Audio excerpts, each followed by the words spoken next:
رسول اللہ صلی اللہ علیہ وسلم نے ارشاد فرمایا، ہاتھوں کا زنا نامحرم عورت کو چھونا ہے۔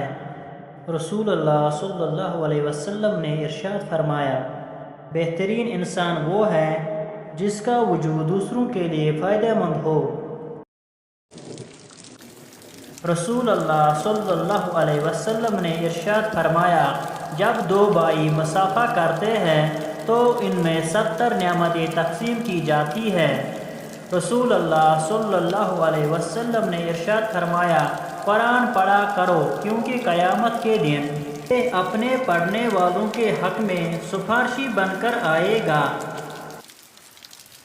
صلی اللہ علیہ وسلم نے ارشاد فرمایا، لوگو، انسان کو دنیا میں ایمان اور عفت سے بڑھ کر کوئی نعمت نہیں دی گئی، اس لیے اللہ سے ان دونوں چیزوں کی دعا کرتے رہا کرو۔ رسول اللہ صلی اللہ علیہ وسلم نے فرمایا، مظلوم کی بد دعا سے ڈرتے رہنا کیونکہ اس کے اور اللہ تعالیٰ کے درمیان کوئی پردہ نہیں ہوتا۔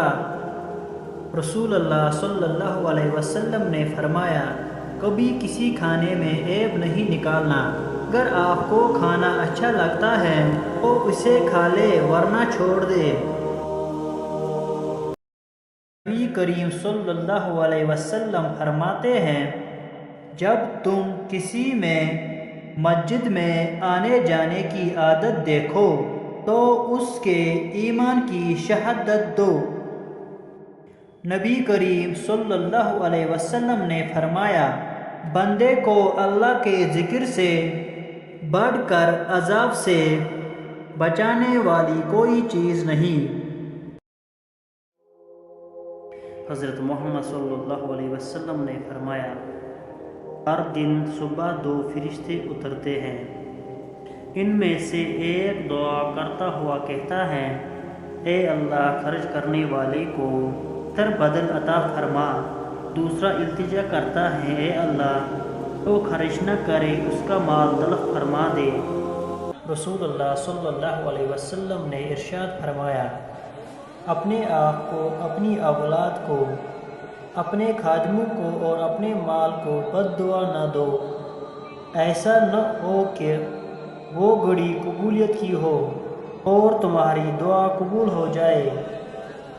رسول اللہ صلی اللہ علیہ وسلم نے ارشاد فرمایا، آدمی مال و دولت کی کثرت سے غنی نہیں ہوتا بلکہ اصل غنی دل کا ہوتا ہے۔ نبی کریم صلی اللہ علیہ وسلم نے فرمایا، ہر نیک کام صدقہ ہے۔ رسول اللہ صلی اللہ علیہ وسلم نے ارشاد فرمایا، بہترین ہجرت یہ ہے کہ تو برے کام کرنا چھوڑ دے